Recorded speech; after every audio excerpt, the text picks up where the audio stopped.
First of all, how are you? Yeah, good. I'm in good spirits. I'm looking at the fight camp here, looking at the bus over there. There's the zone show, there's the zone boxing show. I'm on there next. Fantastic, Coop. It's just a great setup what they've done here. It's good. Big platform for me. Probably the biggest I've been on, really. Occasion-wise, it doesn't feel like it is, but if you think back, it probably is the biggest occasion I've been on. Well, possibly, not in terms of crowd, because obviously the crowd is limited here, but I can understand the setting here. Yeah, it's a fair shout. Platform-wise, there's the zone in the match room. It is big, innit? Don't know what the view numbers are, but... When you see your head, which lights up the whole of the matchroom house there. Scare the kids. Don't let the kids in, that's what it says to me. No, but it is fantastic. As I say, it's a bullshit show, but it's fantastic. Jazza, a little bit of a... I'd call that a respectful press conference. Talking's now done. We're 2 days away from the fight, so we weren't sure whether we were going to get a little bit of back and forth between yourselves, but I think you've kind of got to that point now where it's irrelevant now what's said. What matters is what happens in the ring. I don't need to try and scare him. I've got my wishes, you know what I mean? Everything I want, everything I've prayed for, it's happening. I've got the fight. I don't need to win a press conference. I don't need to win any psychological games. All I need to do is go in there and be the best version of me. And he's got to take it away from me. I'm in great form and I'm ready to put a good performance on. So I've got what I wish for. I don't need to do anything else. That's wasted energy, really, Q. If you think about it, wasted energy on my behalf. Yeah, no, listen, I agree. And also, obviously, the talk is always going to come up about the first fight. But the first fight was so long ago where it was almost like, not your different fighters now, but, you know, it was, 8 years ago? Roughly about 8 years ago, but that's not going to play any part in what happens here on Saturday night. And we forgot about it, Q. It's so long ago. Have I forgot about it because I choose to, because I lost, in the way I lost? No. Just a long time ago, do you know what I mean? I've had probably, what have I had since? I've had about 15 fights since, in 8 years, so it's been a long road since, do you know what I mean? I've had bigger fights since, so it's like, yeah, no, just forgot about it. Yeah, I feel like I need to explain, but no. Yeah, no, you don't have to explain it. Listen, it was a long time ago and it's in the past. Coming into this fight here now, obviously, we heard Derry Matthews talking about you deserving this opportunity. You've been in the game quite a while now and you've kind of had to do things, I wouldn't say always the hard way, but a lot of times you've had to do things the hard way. Well, he's... what's the rankings with the IBF right now? Do you know what? Without pulling them out, I couldn't tell you. If you want me to get them out, I'll get them out. No, it's alright, it's okay. But I know it's me and him, we're number 1 and 2, aren't we? I don't know what the situation is where Warrington vacated, but he's still up there. It's been 18 months without a fight. When you say the hard way, would I still be ranked number 2 in the world if I hadn't fought for 18 months?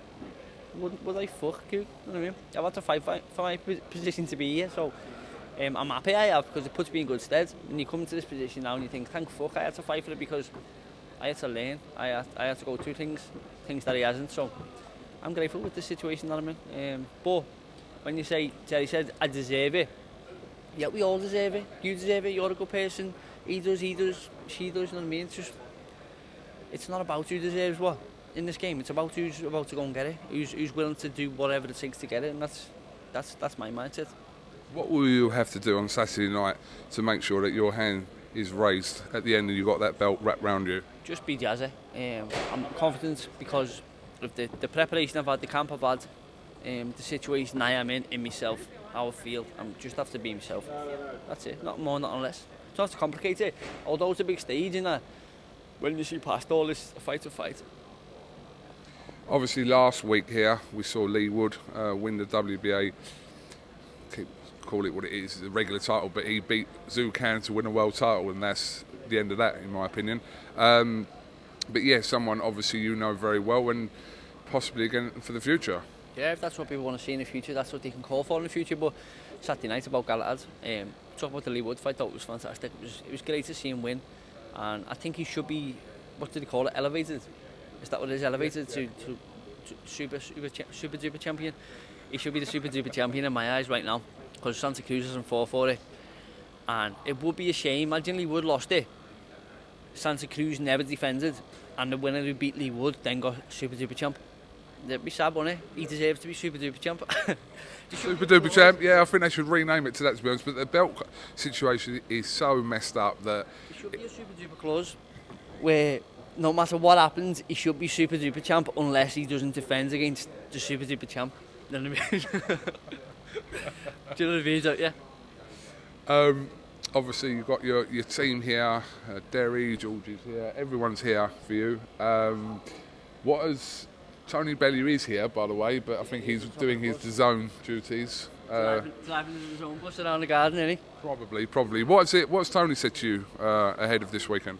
Just be myself. Just do what I do, and I'm confident, Coog. People talk to me like I think I'm the underdog or something, or they think I'm the underdog. Just be myself. You know what I mean? That's it.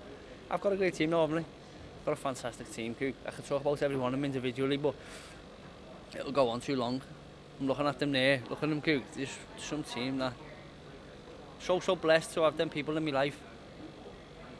Yeah, man, it's happiness to me, Coog. Even just Georgie Vaughan, looking at Georgie there. Winning the world title, it's not for George, for me. It's not for my kids, but to see them happy like that with the world title on them, it's fantastic, Coog. So blessed. Yeah, man. Sorry, Coog, I'm just watching them. Should be talking to you, shouldn't I? But I can't keep... Yeah, look at them having fun. We're having fun, Coog, aren't we? Yeah, man, it's been a long road, Coog, and we've all been through the shit together, and we're all here now. I'm just looking at them, it's fantastic. With my dad as well. The ride we've been on, just in life in general, this boxing's nothing to us, Coog. Well, you go through the highs and you go through the lows together as a team, which is the case with your team as well. You know, you're not just there for the good nights, but you know, when there haven't been good nights, that sometimes is more important. Yeah, that's everything, Coog. That is everything. Do you know what I mean? But you say it's not about, you don't be in boxing now to be number 2, do you? Do you know what I mean? So when we're all world champions together, it'll feel even sweeter. No, yeah, but the point I was making is that you don't want people around you just because you're winning. So you kind of see, you know, on the flip side of boxing, who's there for you. That's on me, that's my judgment. That's for me to call. There's many people who come out of the woodwork when you're doing well, because I've been in boxing for fucking over 10 years, 11 years. When you and James used to go round the shows yourself, Cougs and stuff like that. I was doing an interview with IFL then, but there's people who are coming on the scene now who've never asked me for an interview before or after then. But now I'm fighting for a world title, they want to know. Now it's not personal, it's boxing. I get it. Good to you, if I can help your platform, good. But I won't be going out of my way to do it, Coog, because I understand the business, what it is. If it helps me, I'll do it. Do you know what I mean? Like IFL, it helps me because it's a massive platform. These people help me because they're massive profile building for me, but it's sad to say, Coog, but it's a... I suppose every sport's going to be the same, innit? But it can be shocking. It can be shocking when... I wouldn't ask someone for an interview, but I know when I've been in my dark times, if it did, I wouldn't get a message back. But am I bitter or resentful? Fucking right I am. No, really, Coog, I try not to get caught up in that, you know what I mean, because it's a business. Yeah. And these people are chasing where the money's at, not chasing me, you know what I mean? It's not about me. It's about them growing their platform, and I understand that. But I also have to take that into consideration when it's time for me to be selfish. Because I worry, Coog, no sort of small babbling a year, and I... No, carry on. This is good. Carry on. Oh my God, Jazza, give a fucking paracetamol. If I was going to... say to, or blank, maybe let's just say I get loads of requests on Instagram, I see them, Coog, but I don't open them because I know it's time consuming. If I don't get back to them, that plays on my mind, do you know what I mean? I think, oh fuck's sake, what's my karma for not helping a man when he's asking for help, if that makes sense, Coog. But there's just so many, the time doesn't go around, and you've got to give your time to yourself and your kids and your family and your career, haven't you? So it can be a strange business. It's good when you're winning, when you're losing, it's hard. Well, that is... You don't know, you just win. I don't know, no. Listen, we all go for ups and downs, whether you're what you're doing in life. We all go for ups and downs. So it's different for you. You're a professional fighter, but just in life in general, it is a life in general, isn't it? It's life, innit? Yeah, I don't know the person to no one like it is life, as you say, Coog. It's the bullshit business. The super duper bullshit show. Love this super duper. Jazza, appreciate your time. Obviously the weigh-in is tomorrow. Have you got anything else you'd like to add before we finish? Anyone you want to shout out? Anything? I know that you've got a lot of people if we start there. Yeah, there's a lot of people, Coog, but my sponsors from Maverick Sports, 200 Doors, Everlast, great sponsor, Sports Direct, Monterex. I've got a lot of sponsors. These ones here. Yeah. Yeah, I wore this today to show my sponsors. But yeah, I've got so many people in my life as well, personally. Just thank you to everyone to get me back in this position, because I'm enjoying it. It took me a long time to get back here, and now we're back here. Jazza, wish you the best of luck on Saturday night. It's going to be an explosive night here in Eddie Hearn's back garden, which we're kind of gazing at right now. Yeah, action-packed night, and obviously the finale is your world title fight with Kid Galahad. So we wish you the best of luck, mate. Thank you, Coog. Thank you everyone for watching, tuning in.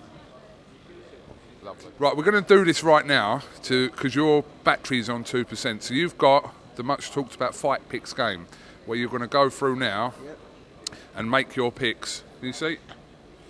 Right. So do you want to start? Do you want to start with your? Do you want to start with your own fight and tell us what you're doing? I'm gonna go for myself because. So you got to press choose picks. Choose picks. Come on, Coog, let's do this. Abdul, is that his name? What? Abdul. That must be his full name. Abdul. Barry Awad. Turn this way. So don't worry. Yeah. Jazza That's Dickens. fine. You can just tell us what you're doing. Fucking hell, 10%. 10% of people have voted for me. What's going on here? Right, what we got? 10% of people. Okay. You voting for him, ain't you? The favourite is obviously on Fight Picks is Kid Galahad, but you're obviously picking yourself, and there is a section that has pictures. KO, Jazza Dickens. There you have it. Will the fight go the distance? No, it will not. What round are we going? What group round are we going here? Tactics. I'm not going to tell you All yet. right, don't. There you have it. Now we're on to Fabio Wally and Nick Webb. Yeah, what's your pick for that, It's mate? quite exciting, isn't it? You can talk about this one because this is not your fight, obviously. Don't know nothing about none of them. Okay, do you want to guess? What I do know is Matchroom and not stupid Harry. Fabio Wally's the Matchroom fighter, so I'm going to have to go there. Decision. Is he a banger?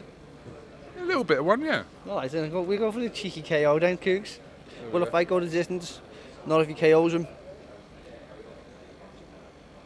Oh, so you see this group round though, come? Does this mean that? So by points, yeah. Can't choose points now, can I? Because I've choose. Well, you can because you went. Did you go KO? Yeah. Right. So now you've just picked what round you think. What? Can't KO him by points though, can he? No, but that's the last bracket. If you didn't pick. So must have picked a KO now, aren't I? 4-6. The Babbage, the Savage. He's a nasty man. He tickled me then. He's funny then, wasn't he? He was hilarious today. So you're going Babbage to win. By I KO, method of victory. like the look of the guy he's fighting, but he's the Savage, isn't he? Okay. Go the distance.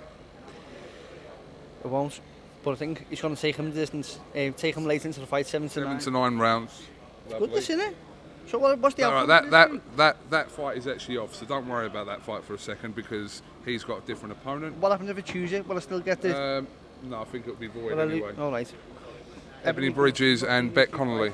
Someone said though, me nutritionist, he said before she was an Muay Thai, is it? Kickboxer. So she's tough as old boots apparently, Ebony Bridges, so... If I knew anything about you again, I'm sure it'd be the same, but I'm going to say decision for there. There we go. Right, there we go. And that's that? That's it. Done. Done. What now?